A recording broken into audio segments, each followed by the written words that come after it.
So when you register and you log on, the first screen that you come to is the account management screen. Now you can see my screen is loaded with stuff because I'm working on a lot of different projects, but you will typically see your screen will be empty at first, and you click on the button in the upper right here called View Library.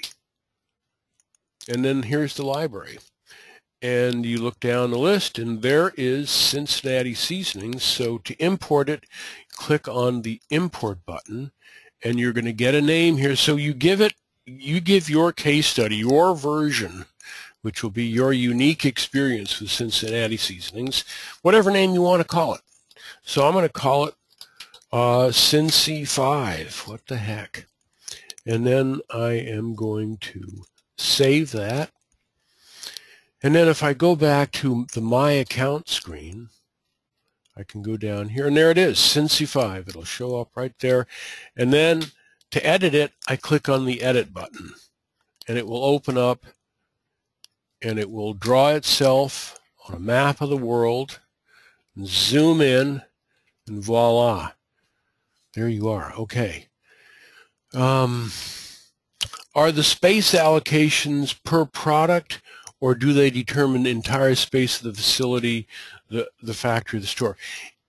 Well, it's both, and that's a really, I hate it when people say it's both, but let me explain. What that means is that when you define a product, in this case, you start out with one product called the Spicy Cube, which you can think of as a standard shipping case of a mix of Cincinnati Seasonings products. So they could have, 20 of Spice A and 30 of Spice B and 40 of Spice C or something, all packed together in the Spicy Cube, which, just for ease of getting into the game, we have made as a single cubic meter container. Then when you talk about storage space in the facilities like the warehouse and the factory and the stores, and storage space, the carry volume in your vehicles, that's where you want to make sure that if a vehicle, for instance, has a 40 cubic meter carry volume, then obviously it can't handle more than 40 of the product. Likewise with a store, if it's got 500 cubic meters of storage space, then obviously it wouldn't be able to handle more than 500 of the Spicy Cube. Okay. I tried this the other night and created my own name, Synlog. Cool. Absolutely. Definitely.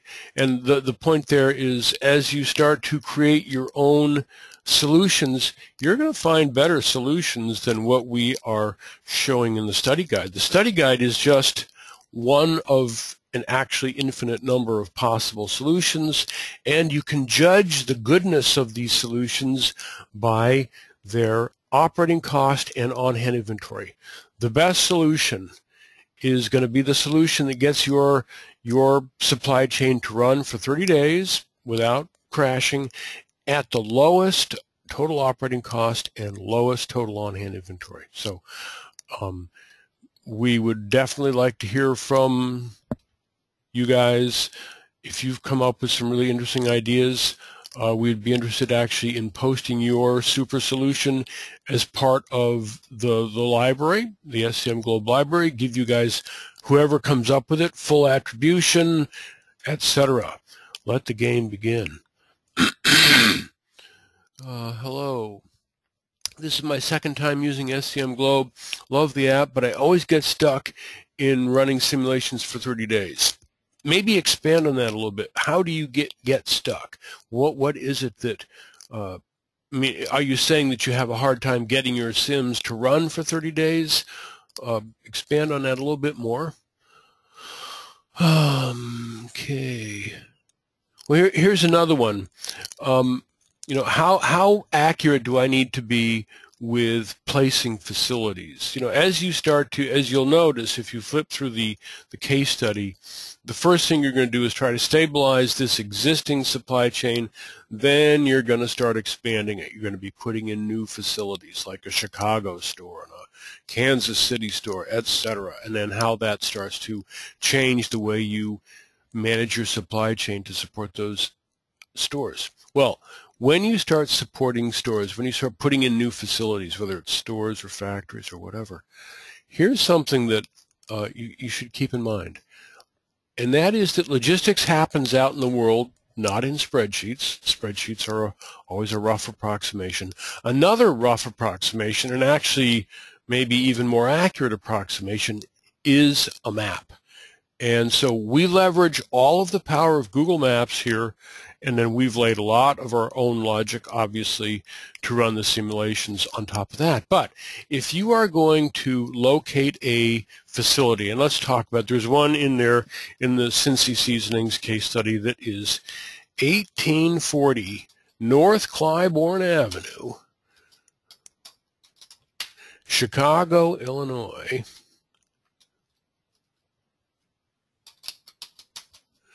Here, let me just get this straight.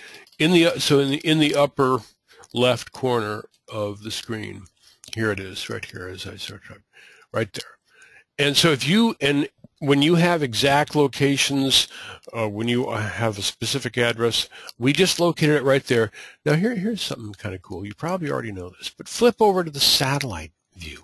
There is that store. That is where you're going to put the new Chicago store. So when you start to think about the logistics, supply chain ops to support this new store, is it going to be a small store in a crowded downtown neighborhood, or can I run an 18-wheeler down here? Do I need a small delivery van and many deliveries, or can I service it once every couple of days with a big 18-wheeler? When you zoom in and look, there's your answer. That's the answer. That's literally the answer. Obviously, looks like we can handle big trucks.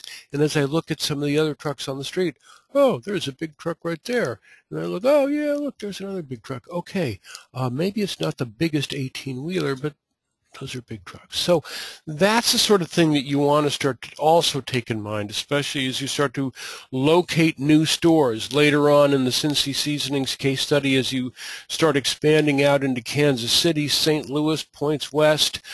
You're going to be on your own to find locations for new stores, new warehouses. Look around.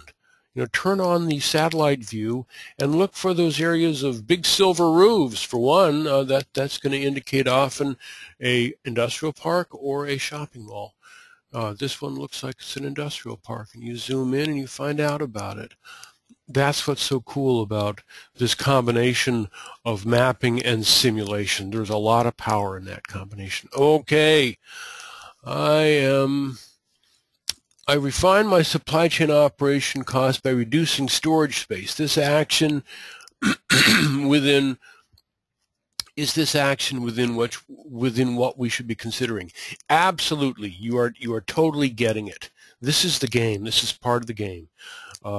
Let's put it this way. Everything that isn't specifically prohibited is allowed. And by that, I mean the more you learn about how to use SCM Globe, look through the case study, look at the nature of Cincy Seasonings. There's a little blurb about the company itself that is in the user manual. You can look at that user manual, download it as a PDF, it's the first section.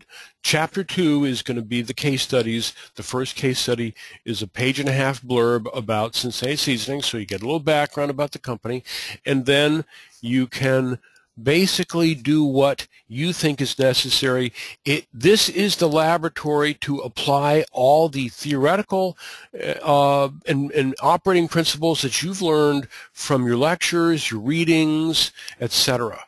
Real supply chain problems are presented, and real supply chain practice will solve those problems. So when you make when you start reducing storage space by reduce cost by reduce storage space, absolutely, that's totally it. You're getting it. Then start to think about, how can I maximize the use of transportation? Do I always want to use trucks, or can I come up with some truck/railroad mix? What size of trucks? Should I use 2 small trucks or 1 large truck, etc.? That's when you really get into the game. All right, excuse me for getting on my high horse here and rambling on. All right, Michael, can you mention that students will describe outcomes with weekly conferences, and they'll be able to, right, yes, exactly. this is what is so cool about this, is there will be weekly conferences. Your professors are going to moderate these conferences. It's not as if anyone can fail on this. The point is how good you get at the game. There is no perfect solution. You're going to discover stuff. Active sharing of ideas between students. You're going to see that some of you are just going to get it, and especially some of you who are used to playing the MMO games like World of Warcraft or EVE Online or any of those kind of games. I'm not talking about Angry Birds kind of games, more the MMO games. You're going to start to see that, wow, there are some similarities, and there are. The SCM Globe Lead Designer is a pretty accomplished gamer himself, and as we came out with this new user interface, we are heavily influenced by some of the real-time strategy games like StarCraft, for instance. So, those of you that start to get it, share your thoughts. Tell the others how to push the envelope. This isn't a multiple choice thing here. This is a push the envelope. Whatever is not specifically prohibited is permitted. What I think you'll also be doing is probably in both the user manual and in the Cincinnati Seasonings case study, there is a quick section on how to share winning solutions here. There's something called save states. I think let's just go ahead and talk about creating save states. If you have a solution that really seems to be kicking butt, delivering great results, working, what you can do is right next to the name of your sim where it says options, if I click on options, I'll pick the option here called save.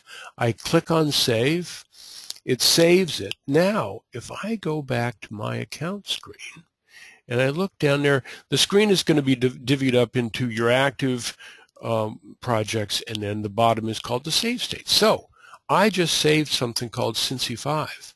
I can download that, and I'm going to go ahead and do that. I'm going to download that. And it downloads, so there it is. It's cincy5.json, so it's a JSON file. Those JSON files now I can attach to an email and send to anybody else. Send to the professor, send to a mailing list of people, and then what you can do is you can upload that JSON. Everybody else who gets a copy of that JSON file can upload it, and it is either you can drag and drop. Here, let me just... Either you can drag and drop to upload it right there where it says upload your save file, or if you just click on that upload save file button, it'll open up the web, your file directory, and I know in particular this one is in the download section. There it is, cincy5.json.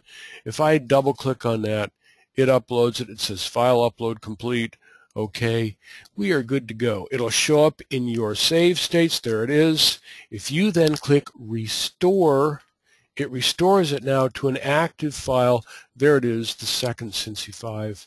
And I click on edit, and away I go. That way, people who come up with winning ideas can share that with all their classmates. I don't know, it's not my class, but if I was teaching one of these classes, I would certainly give people who share good ideas, a little extra credit. But that's how you all are going to learn. You're all going to learn by sharing these ideas because there is no one right answer. All righty. Thank you for that sermon, Brother Mike. You're welcome. Okay. Where are we? We've got, all right. I refined my, let me go down there a little bit. Sound like you were going to break into a hymn there. I thought I was too. Brother Mike. Okay.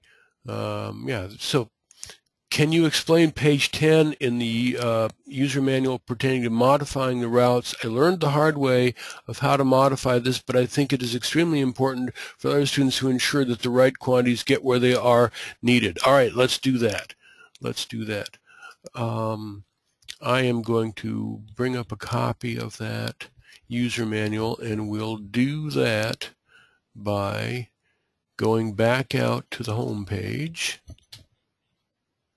Now everyone knows that you can get your user manual by, here it is on the home page. If I just click on the SCM Globe logo there, it will open it up for me in Google Docs, and I can then download this as a PDF, which might be one way to go, or I can just read it online. In this case, let's go to page 10. We'll just look at it online. Page 10. All right, here we are. Page 10. Add pickup products to routes. Is this where I'm not sure that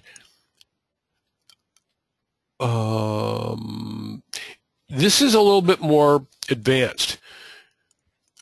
The Cincinnati Seasonings case study generally doesn't require people to use pickup products, but the point is that when you establish a route, you are then going to assign products to that route. So Route A might be the route between the distribution center and the Chicago store.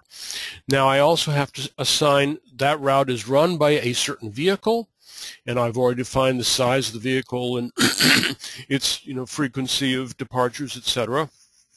Then that route also gets assigned products. You can only assign products to a route when you have already assigned products to the facility where that route is going to deliver. So in my Chicago store, I would have assigned products to that store being the Spicy Cube. Now I create this Route A that's going to run a truck up there to Chicago, and I now assign the Spicy Cube to that route. If I also wanted to pick up products in Chicago and bring them to some other location, and here's a hint, you could do that in one of the routes that you will start to wrestle with is a multi-stop route that goes from the distribution center to the Indianapolis store, and then it goes up to the Fort Wayne store, and then it comes back down to to the distribution center. You will start to see that there's a whole heck of a lot of product there in Fort Wayne, and why it might be there, no one really knows, especially given that Fort Wayne store doesn't have a huge daily demand. So one way, I'm not saying the only way, I'm not even saying you should do it. As a matter of fact, it may not be very efficient, but nonetheless, you could drop off product in Indianapolis and then pick up product in Fort Wayne and deliver it back to the distribution center. This, what you're seeing right here on page 10, is a way to not only just drop product, but pick up product. A long-winded way of answering that question. Try it. The main thing here is try it. You'll like it. Experiment with stuff. The computer system won't break. If it looks wacky, hit the refresh button and it'll straighten itself out. Thank you, Mike. That was a really, really good answer. Clear as mud. Okay. What else do we have here? Yeah, what do we do if the chain crashes? Well, the supply chain will crash. Just like there will be rainy days. Absolutely, the Cincinnati Seasoning supply chain as well as the collaborative supply chains, both scenarios are set up so that in the first several days, there are going to be a couple or three problems, pitfalls. As you respond to those problems, and you can respond to those problems any way you wish, but as you begin to respond to them, then what happens after that becomes the unique trajectory of your particular solution to this supply chain case study. And by that I mean that, for instance, in Cincinnati Seasonings, probably the first problem you're going to run into is you suddenly are, after a day or 2 or 3 days, you're presented with the problem of you have too much product in Fort Wayne. You've outrun the storage capacity to handle all the product that has been delivered to Fort Wayne. So that is a point of failure in your supply chain. The SIM stops at that point, and now you've got the two tabs open. You've got your Edit tab, and you've got your SIM tab. So you flip back to your Edit tab, and you say, what can I change about this design to fix that particular problem? you may do any number of things. One thing you might do is maybe just, what the heck, let's double the storage capacity. I am going to fix these problems by brute force. And here's a pointer. Don't agonize over things. Try it out.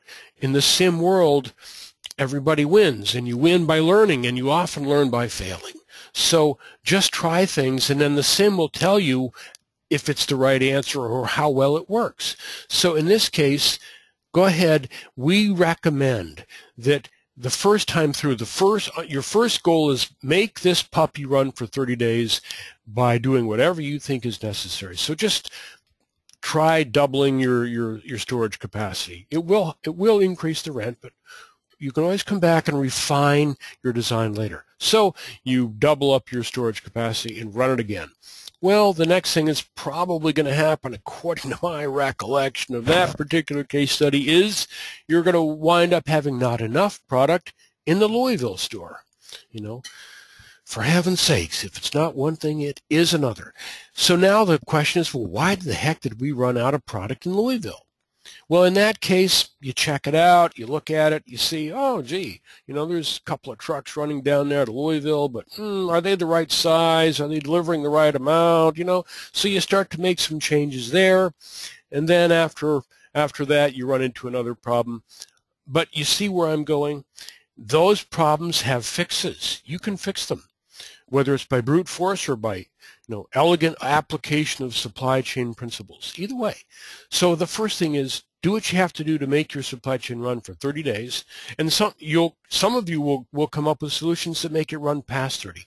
Don't really let it run past 30, because in the real world, there is something called sales and operations planning, S&OP.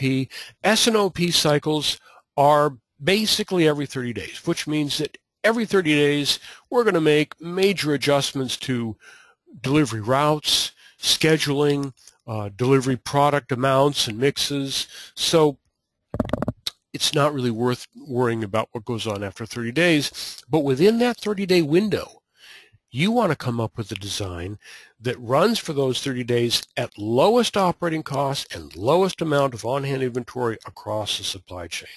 That is a very objective measure. The data that you see comes on your sim readouts will show you that. That's what you're all shooting for. That's the name of the game, is finding those creative ways to get to that objective. All right. I was more concerned with modifying the current routes and manipulating the amount of delivery inventory that were on the vehicles. The vehicle modification does not reflect actual quantities. Not sure I'm getting that one. Yeah, I'm not sure. One thing I will point out is when you go in here, let's just go ahead and check out some vehicle modifications. I'm going to go ahead and log back in, and we'll look at that. All right.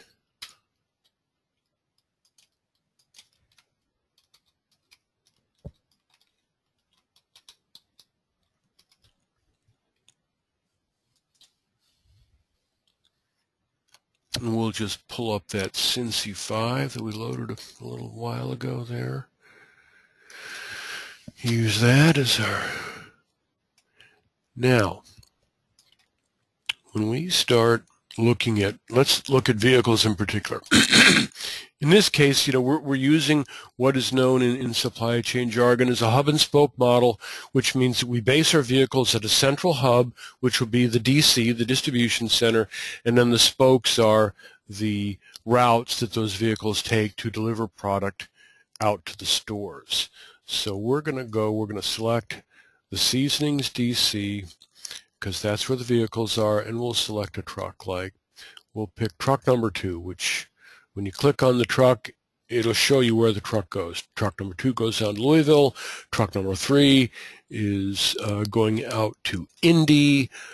Truck number 4 is a multi-stop route here. You can see that it goes to Indy and then up to Fort Wayne and then back to the DC. And truck number 1 they also clarified in their comment. What's were that? just talking that the amount of quantity that's delivered Right. is in the routes and not in the actual truck. Correct. What is in the truck now, if I highlight the truck, here you can see, all right, what this tells me how much the truck can handle.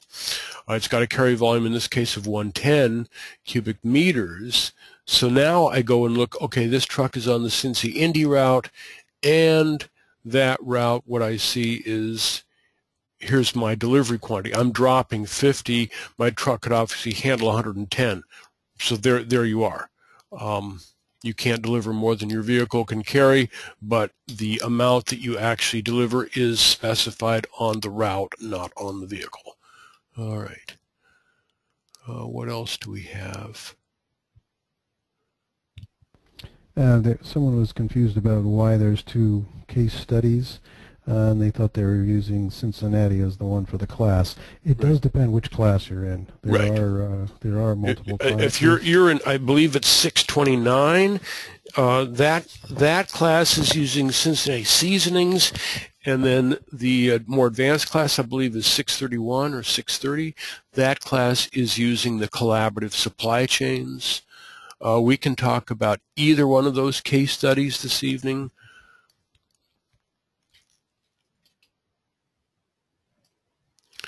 How many people, a show of hands, how many people have any experience with any kind of video games at all? Not necessarily MMO games, but any kind of a game, like Words with Friends or World of Warcraft or any kind of video game at all. Could we see a show of hands on that?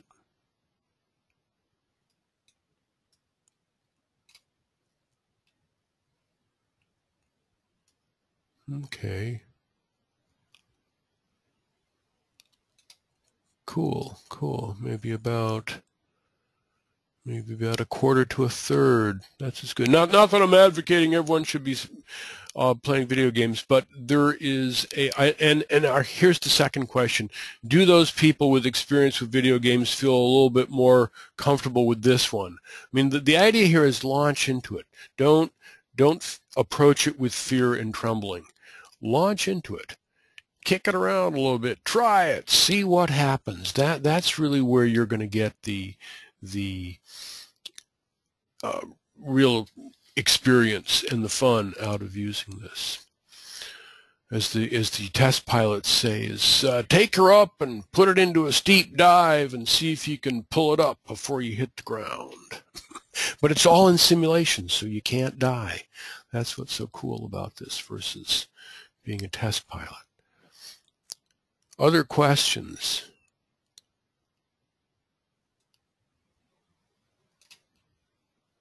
I see some of the people have been playing. I'm seeing Rock Band. One person saying Rock Band. Another one is saying Words with Friends.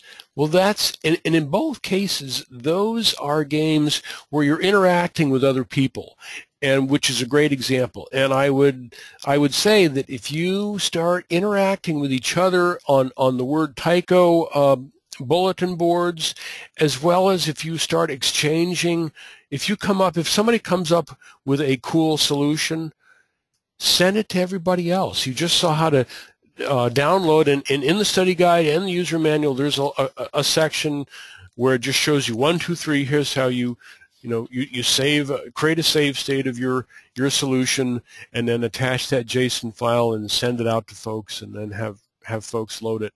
But that's the sort of thing that I think we're gonna. If the more of that activity that you generate, the cooler this will be. The more everyone is going to learn. This is a game where everyone can look like a hero. This is a game where everyone can be a rock star. All right, Michael. Students typically report frustration. So I've, as you've done, right. Yes. Absolutely. One of your instructors here is completely pushing the idea that the more participation there is in the conferences, the more everyone's going to gain, and of course that's certainly one way to increase your value, increase your learning, and help your friends and help your grade. Okay. Another point here is that the learning experience comes from using the system. Try it. Try it. I am older than 50 years old. I admit it. Hello, my name is Mike, and I'm over 50. So I come from a generation that perhaps is a little bit behind the times when it comes to using this kind of technology. And although I'm over it now, when I first started using this, I didn't get it that with cloud-based apps, man, you have to hit the refresh button on your browser or the damn thing doesn't seem to work.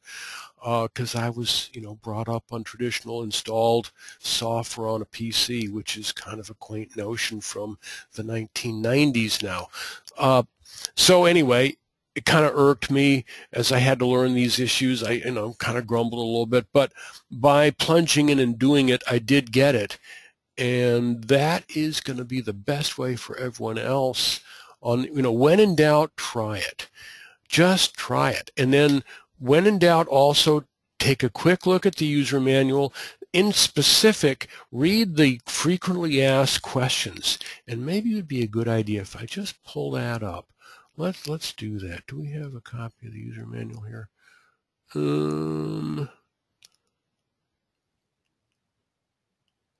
we don't. All right, but there I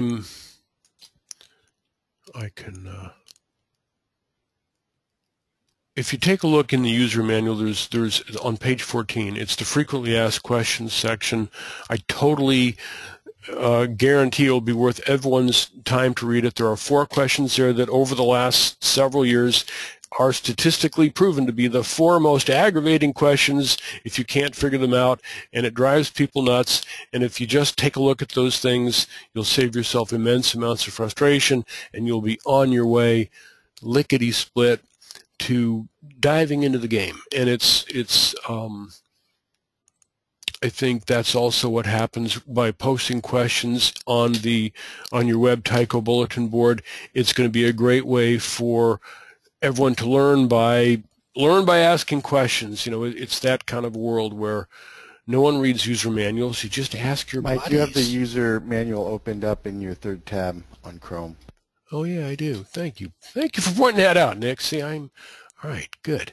This is where 2 heads are better than 1. So here we are. I am going to go to page 14 on this, and here we are.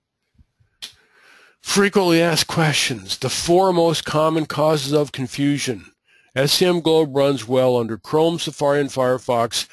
We don't really support the Microsoft browser, so it's going to run like a dog under Microsoft, so please don't use Microsoft.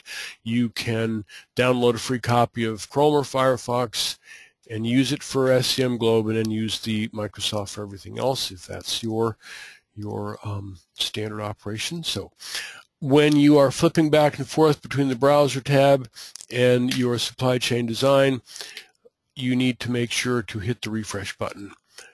When I make a change here, like if I say that truck number 3 actually is carry volume, I don't know, maybe it's not 110 anymore. For some reason it's only 90, so I do that, and then I click on update. I need to make sure that when I go and if I run the simulation now, which I will do by clicking on the simulation button, you notice it opens up a 2nd tab, right? So now I'm flipping back and forth. I've got the Sim tab, and back here was the Edit tab. So if I go to the Sim tab, I can now click on that Play button, and that puppy will start to play. We'll run this for a moment. A problem will occur, and then what we're going to do is we're going to go back to the Edit tab to make our change. Whenever I make a change on the Edit tab, and this is what I had to grapple with at first because, I'm over 50, was that I can't just make a change here and then go right back to the Sim tab and play it again unless I first click the refresh. Okay, so this tells me not enough storage capacity in Fort Wayne. I told you. I know this simulation, and there's that problem right there that we talked about earlier. Not enough storage capacity in Fort Wayne.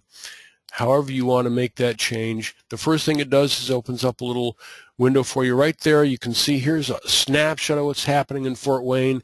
I now flip over to the Edit tab and I go, all right, listen up. We got problems. Not enough storage capacity in Fort Wayne. I can click on Fort Wayne right like that and go, yo, what is happening in Fort Wayne? All right. Demand per day is 20. I got 800 on hand. My max storage capacity is 850. Obviously, if I flip back over here to the SIM tab, I got all this data that can tell me what's going on. I click on the Fort Wayne tab right here. Woo, look at that. Here's my on-hand graph for what's going on in Fort Wayne. Yo, I got a lot of product there built up in Fort Wayne. And what it tells me is that we would now need, at the end of the third day, we would need 860 for storage. And we only got 850 available, so we stopped. I'm gonna say, well, you know what? Let's just double the storage here. Let's go to 1600. Solve that problem. Update. I click on the update button. Now I go back here and I say to we're going to run this again. Now I can't just run it right now unless I hit refresh. Now I've synced the data on both tabs. This simulation, this app, runs partially on our servers, which are in the cloud, and partially on your own laptops and PCs under whatever browser you may be using. So now I run that sim again, click on play, and we're going to run into some other problems. I know that I've solved, at least for the moment, I have used a somewhat brute force method, but I have solved the problem with running out of space in Fort Wayne, and we can now get on to dealing with other issues that may occur in this operation. If I flip through here and I go, what's going on? Like what's happening in Louisville? Woo, look at that. Yo, like an airplane headed for the ground. I can see that downward trajectory. Looks like we're going to have some problems there. We still got product, but the slope is down, meaning my deliveries are not keeping up with my demand. There's an interesting thing. Look at that. As you start to get into this, just looking at the patterns, you're going to learn a lot about how this supply chain operates. All right, look at Fort Wayne. Whoa, we're still going, but we got plenty of room because we added more. What's happening in the factory? On hand in the factory is going up. What's going on in the DC? On hand in the DC. Oh, all right, we got a problem here. Not enough goods for the spicy cube in Louisville. All right, we knew that. We saw that problem developing as we flipped through the sim. We're going to go back here to our edit page, and we're going to say, for heaven's sakes, what is going on with deliveries to Indy? Because I thought, or to Louisville, because I thought we had 2 trucks going down there. Let's check that out. As I recall, it was truck number 2.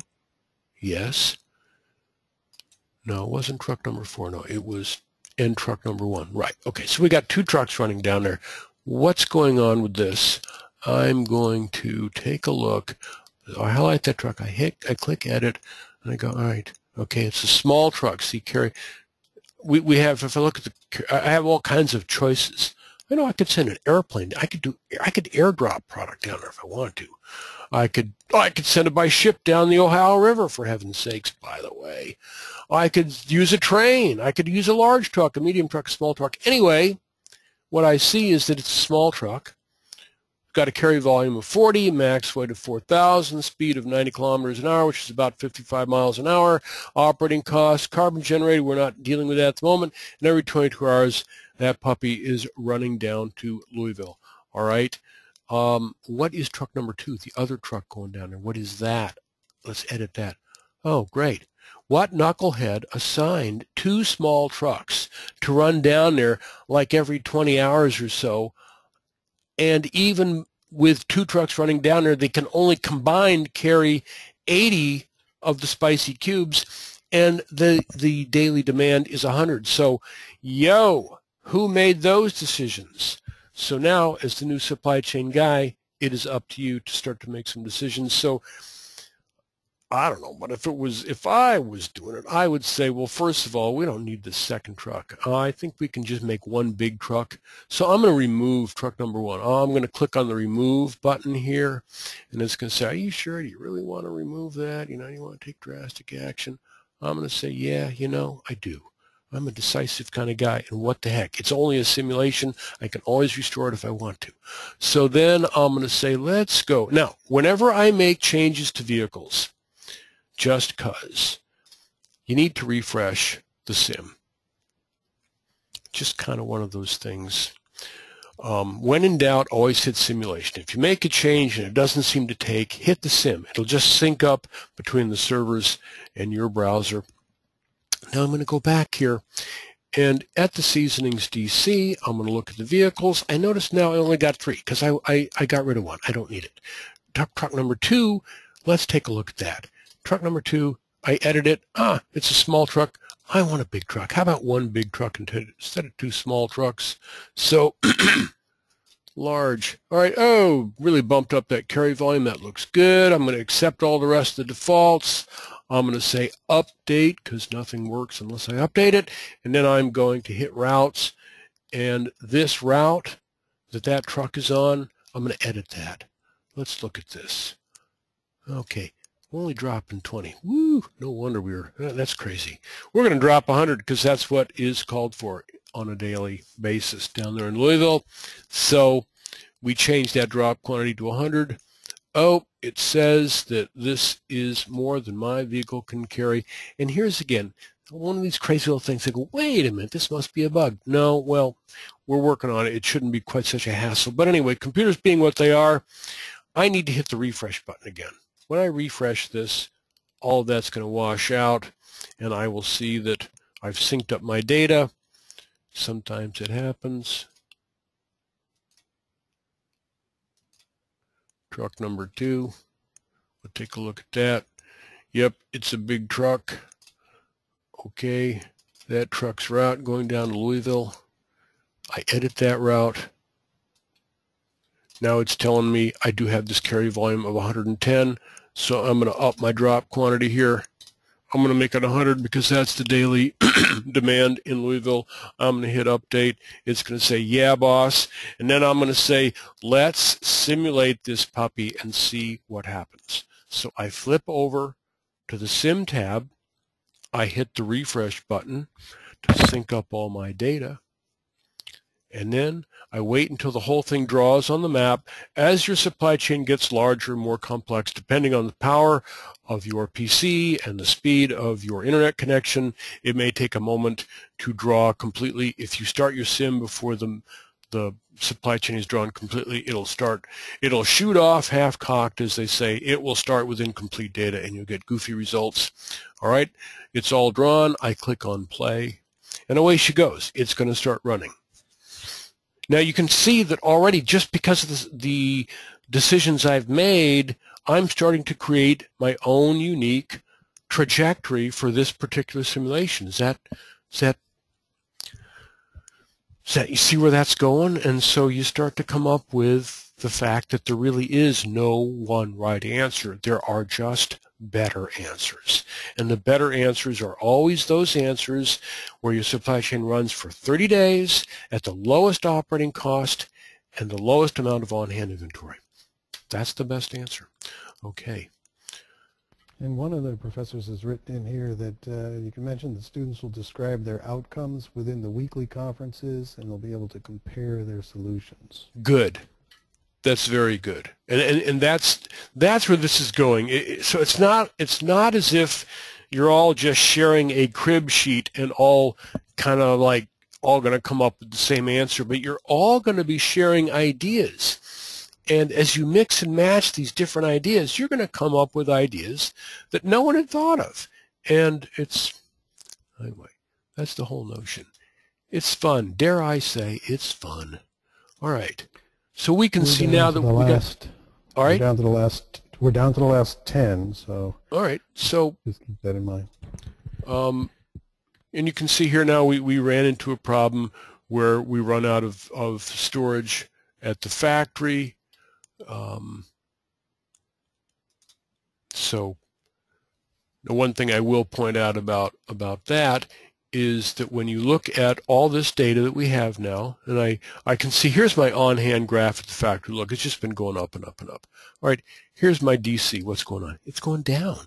Well, any regular supply chain guy is going to tell you you want to store as much product as possible in a place where the storage cost is as low as possible. So I don't want to increase storage at my stores because that's really expensive, or even at my factories because that's still sort of expensive. What I want to do is concentrate product in my distribution center because my storage cost is the lowest right there. So I can see right now on-hand is going down at the DC, on-hand is going up at the factory. What does that tell me? Well, being a pretty street smart supply chain kind of guy, I figure, what if I get more product moved faster out of the factory and into the DC?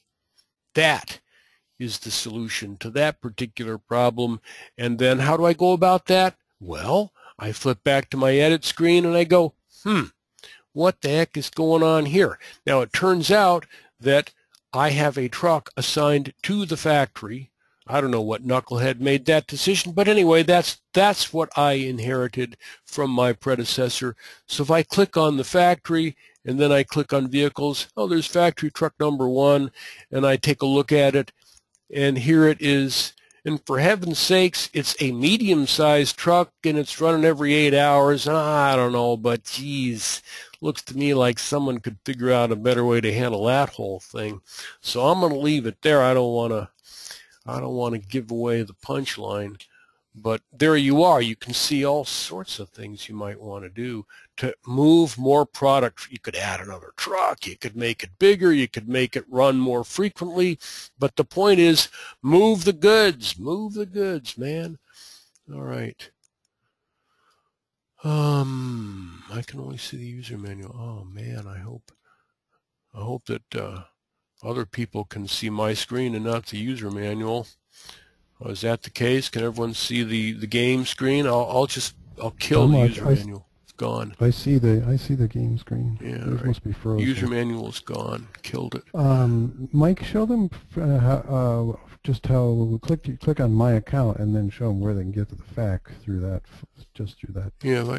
So I click on my account here, and on the right-hand side,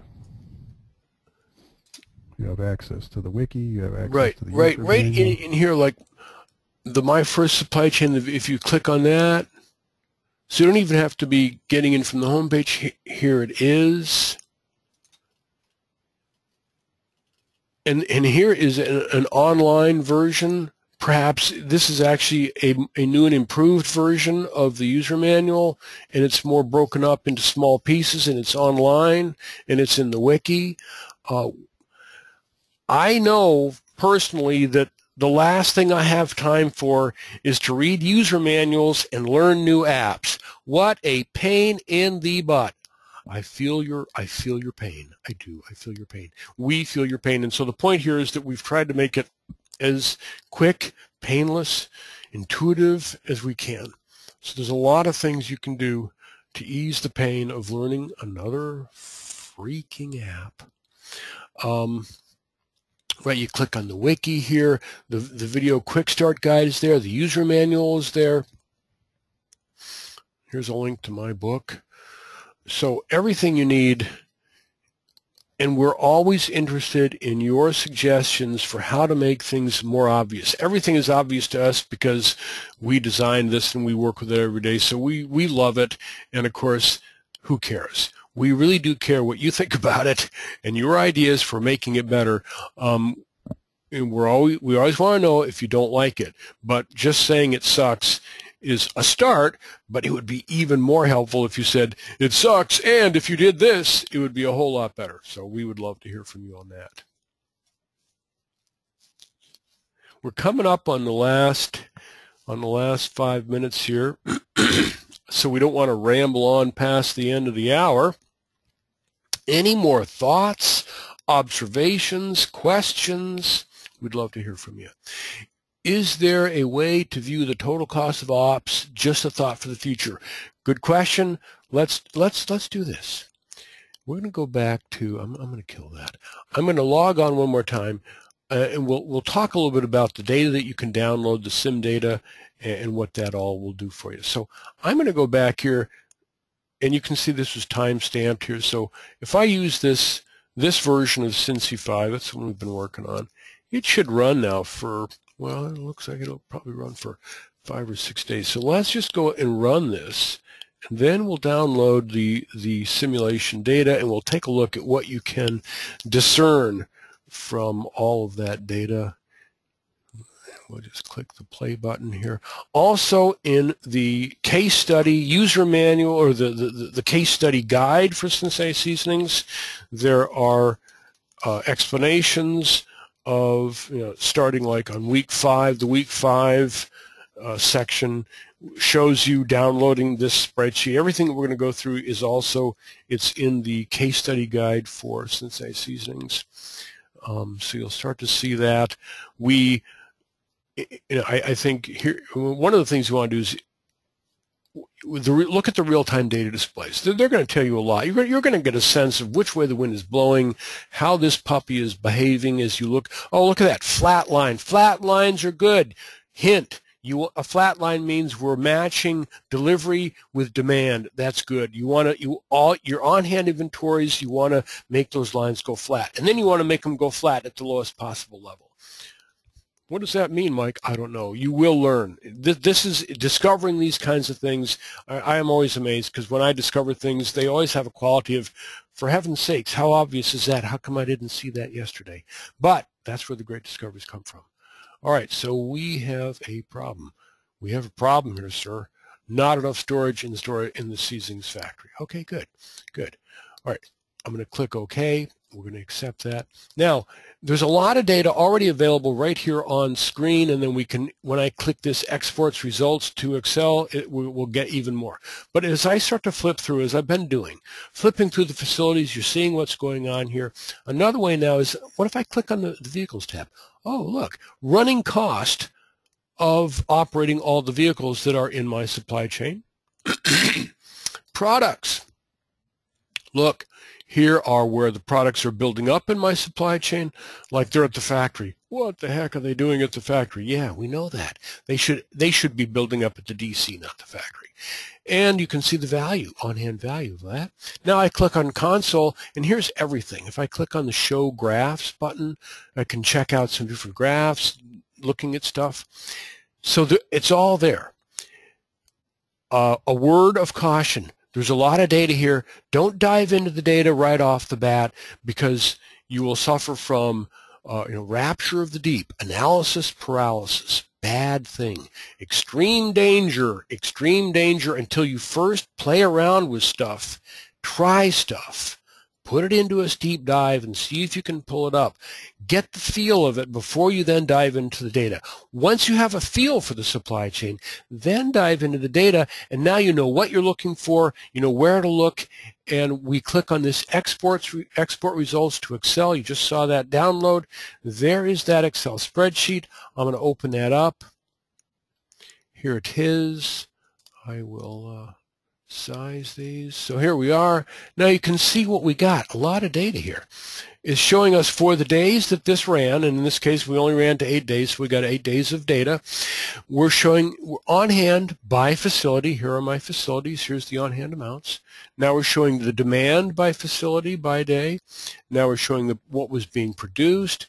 We're showing what came into these facilities, what went out of those facilities, facility operating costs, cumulative operating costs, which are the rent cost plus the operating cost, facilities, and then our trucks, running costs for our trucks. So you got a lot of data. I'm going to minimize that window. You got a lot of data there. You can start to, basically you have a spreadsheet. Well, you have a spreadsheet. Everybody here knows how to work with a spreadsheet. A spreadsheet is a great envelope to deliver data in, because we all know how to manipulate spreadsheets. So you can start writing your own little equations, like here, let's pull this up again. write your own little macros, your own little equations. If I want to know how much was my total operating cost for 8 days or 9, yeah, we got 8 days here, or 9 days of the seasonings factory, I would just put a sum, like put a little equation in there, and I'll just say, it equals the sum of, you know how to do that. I'm not going to get into that. I'm not going to try to type equations and talk at the same time. I'm not that coordinated. But you see what I mean. So you can manipulate this data until the cows come home. All righty. I'll just say, no, we don't want to do that. All righty. More questions. You've run out of time. All right, we are coming up on the last minute. Let's see. The simulation starts this week with a basic assignment. If students have problems, please send your professor an email. If it's a technical issue, we'll refer that question on to the folks at SCM Globe, and that is indeed the way to proceed. There is a little section here as you start in on just getting started. The study guide, the seasoning study guide, and the collaborative seasoning case study study guide are written in a way where it's conversational, it's to the point, and it's illustrated with screenshots.